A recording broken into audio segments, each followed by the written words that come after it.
Сәлеметсіздер ме? Бүгін біз ілмек бізбен қалай тоқу керегін үйренетін боламыз. Яғни ең бірінші бізге осындай ілмек біз қажет болады. Одан кейін осындай жіп қажет. Мендегі жіп Alize Lana Gold Classic деген жіп. Яғни ілмек бізбен тоқудың 6 түрін үйренетін боламыз. Ең бірінші түрі, яғни ілмекті теру. Ілмекті қалай теру керекін сіздерге қазір көрсететін боламын. Мен осылай қысқа жіпті ұстап, осы ұзын жіпті айналдырамыз да, осының екеуінің ортасына кіргізу арқылы тоқитын боламыз. Өзіме ыңғайыма қарай тоқитын болам. Осылай кіргізіп аламыз бірінші. Осы іліп алған ілмегіміз арасы шамалы бостау болып тұру керек, қатты тартып тастамаймыз. Ал мынау жұмыс жібі болып табылады. Осы жұмыс жібін осы саусағымызбен тартып ұстаймыз, ал үлкен саусақпен ортаңғы саусақты осына қысқа жіптің түймелеген жерінен ұстап тұрамыз. Ал бірінші ілген жібіміз міне осы. Бірінші ілмегімізді алатын боламыз. Бірінші ілмек теруді міне осылай үйренетін боламыз. 1, 2, 3, 4, 5, 6, 7, 8, 9, міне 10. Ілмек бізбен теру деп осыны айтамыз. Яғни бірінші осындай қылып теріп аламыз ілмектерімізді. Болмаса сызба бойынша ілмек теруді осылай көрсетеміз. Ілмек теру осылай сызба бойынша.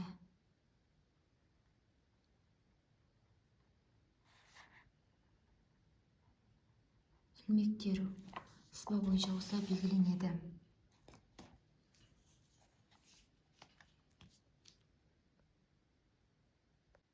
Ал енді ілмек теруді біз үйрендік. Енді орамсыз бағанды үйренетін боламыз. Сіздерге қазір көрсететін боламын. Міне 10 ілмек теріп алдық.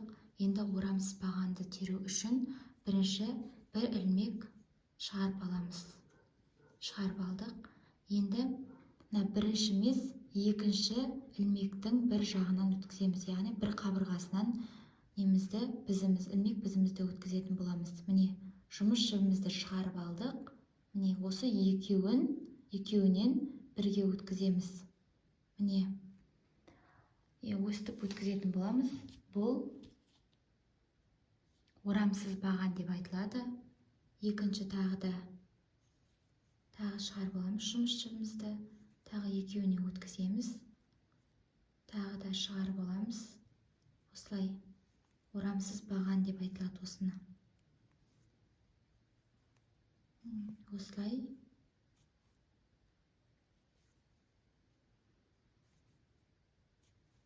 орамсыз баған теретін боламыз.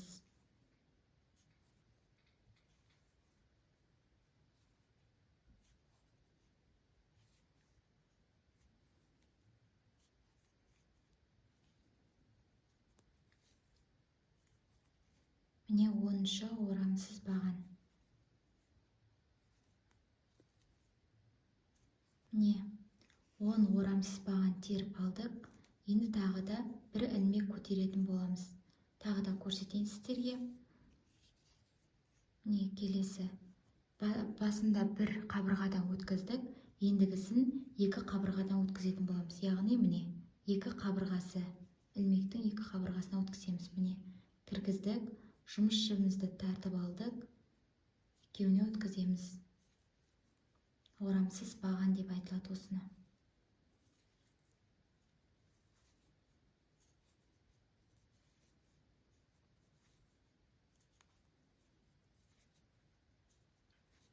Орамсыз баған теретін боламыз. Әр ілмектің ортасына өткізіп теретін боламыз.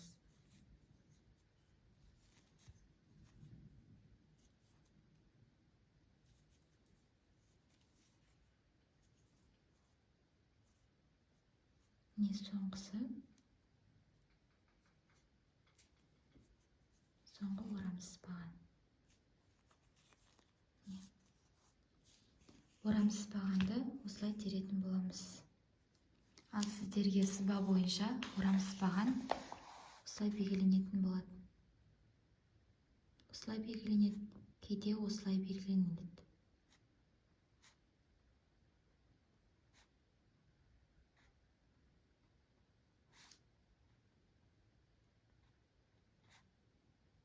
Осыны орамсыз баған деп айтылады. Ал енді орамсыз бағанды тоқып болдық. Енді бір орамды бағанды тоқитын боламыз. Ол үшін біз 1 және 2 ілмек көтеріп аламыз жоғары қарай. Осылай айналдырамыз. Бір орамды бағанды тоқитын боламыз.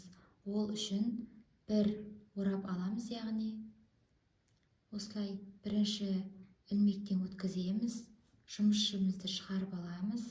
Яғни бізде осы тұрғанда бір ілмек, орам, екінші ілмек, жаңадан іліп алған ілмегіміз. Яғни үш жіпті осы бір ілмек пен орамның арасынан бір өткізетін боламыз жұмыс жібін. Енді екінші тағы ілмектің орталарына өткізетін боламыз. Тағы да орап аламыз. Тағы екінші ілмектің ортасына өткіземіз. Міне үшеу болды. Екеуінен бір өткіземіз. Осы екеуінен бір өткіземіз. Яғни бір орамды баған деп айтылады бұны. Міне. Бір өткіземіз екеуінен, тағы да бір өткіземіз. Бір орамды баған деп осылай айтады. Яғни бір рет орап аламыз ол үшін. Міне орап аламыз. Ілмектен өткіземіз, жұмысшымыз шығарамыз. Бірінші мен орам екеуін бірінші өткіземіз, одан екі ілмекті өткізетін боламыз. Енді тағы да орап аламыз.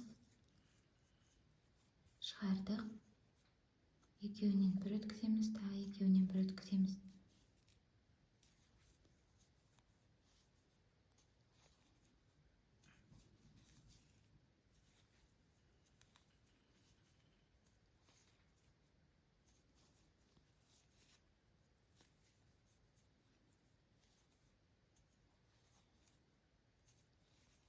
Орап аламыз.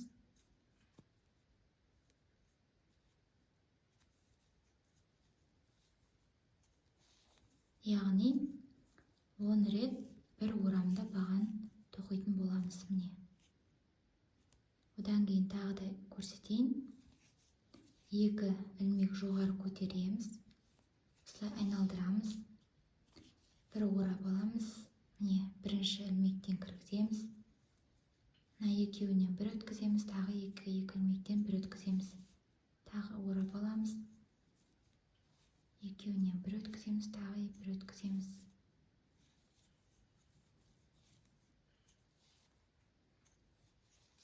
Тағы іліп аламыз.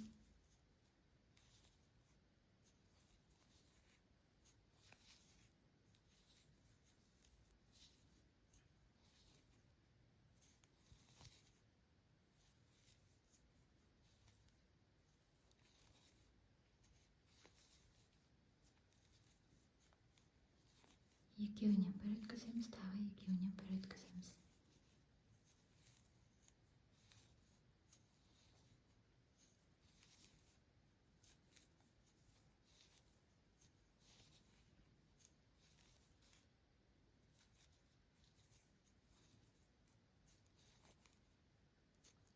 Осылай бір орамды баған тоқып болдық. Яғни оның сызба бойынша бір орамды бағанды осылай жазатын боламыз. Бір орамды баған.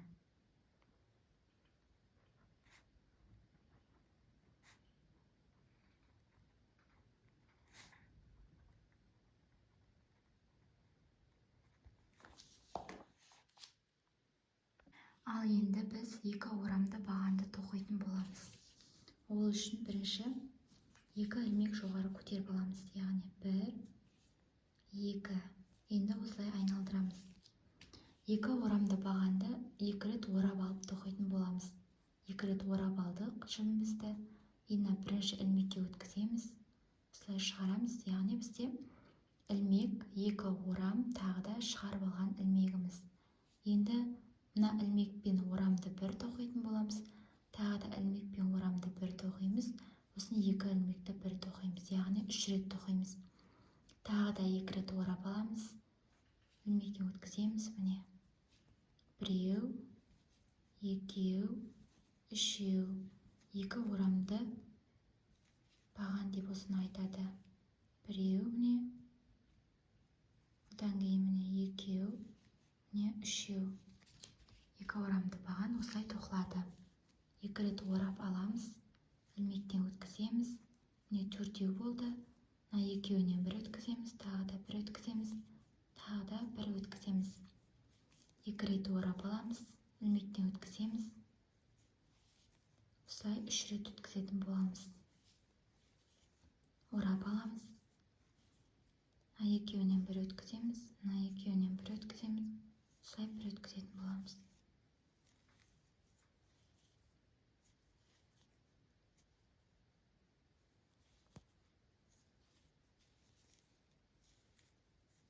Осылай 2 орамды бағанды тоқитын боламыз.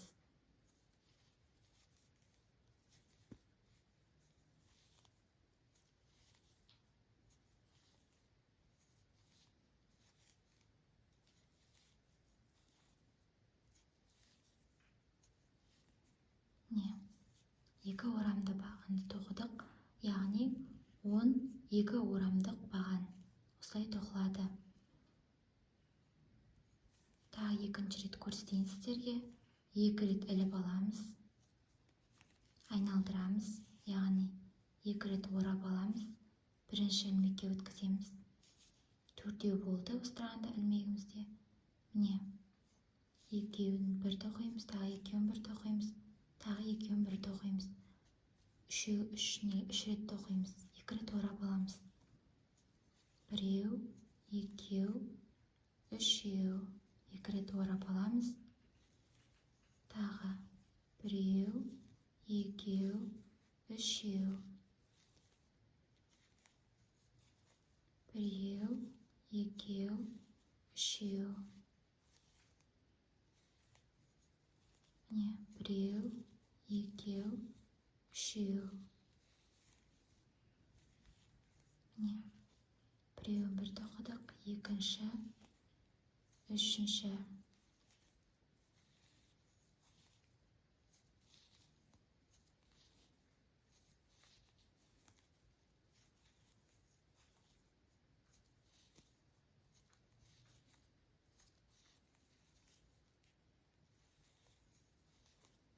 Біреу, екеу, үшеу. Міне соңына келдік. Біреу, екеу, үшеу. Міне 12 орамдық баған тоқыдық. Яғни бұның схемасы осылай сызылады, сызба бойынша.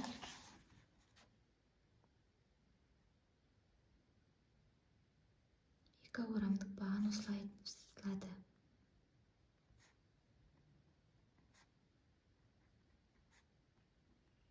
Екі орамды баған.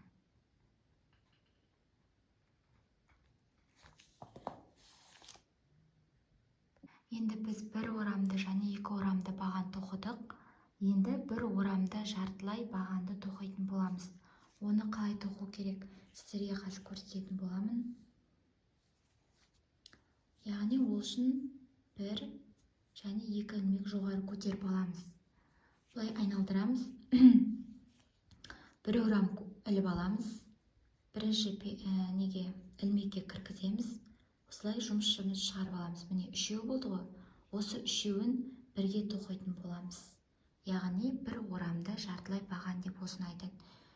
Өйткені бұл 1 орамды жартылай баған деп айтылуы, мына орамды жеке алмаймыз, бірге тоқылатын болғасын 3-і 1 орамды жартылай баған деп айтылады. Осылай тоқылады. 3-ін бірге тоқып кетеміз. 1 орамды жартылай баған. 1 орап аламыз, ілмектен өткіземіз. Осылай 3-ін бірге тоқитын боламыз.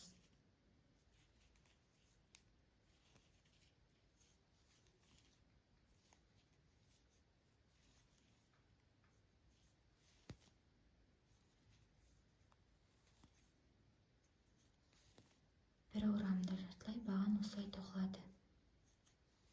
Іліп аламыз орамын алып аламыз. Міне, бір орамды жартылай баған осылай тоқылады. Енді тағы біреуін көрсетейін сіздерге. Бірінші және екі ілмек көтеріп аламыз, айналдырамыз осылай. Енді іліп аламыз, бір орам алып аламыз. Осыдан өткіземіз де, осы үшеуінен бірге өткіземіз. Орам аламыз, орап аламыз, яғни үшеуінен бірге өткіземіз. Бір орамды жартылай баған.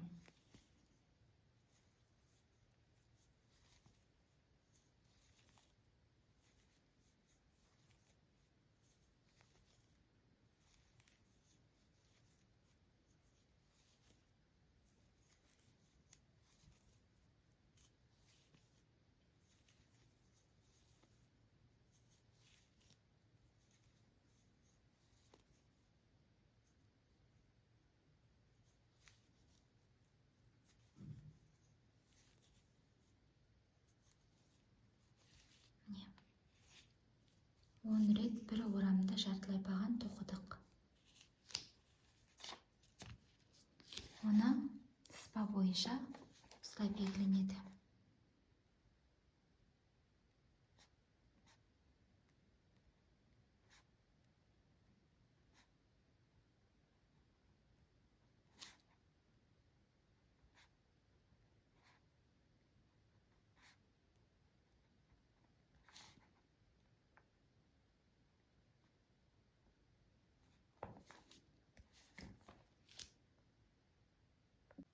Ал енді соңғы біріктіру ілмегін тоқитын боламыз. Оны бірінші осылай бір ілмек көтеріп аламыз, ол үшін осылай айналдырамыз. Міне бірінші ілмекке кіргіземіз жұмыс шыбымызды тартып аламыз осыдан. Міне екі ілмек тұр. Бірінші ілмекті екінші ілмекке өткіземіз, яғни біріктіру ілмегі деп айтады бұны. Осылай өткізіп отырамыз.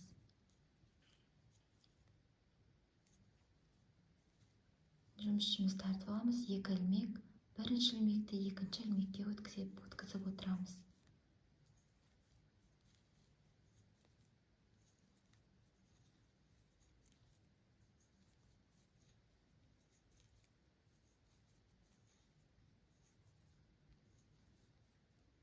Осылай біріктіріп аламыз. Міне, біріктіру ілмегі осылай тоқылады. Оны сызба бойынша осылай жазады. Яғни үлкен точка сияқты қылып белгілейді сызба бойынша.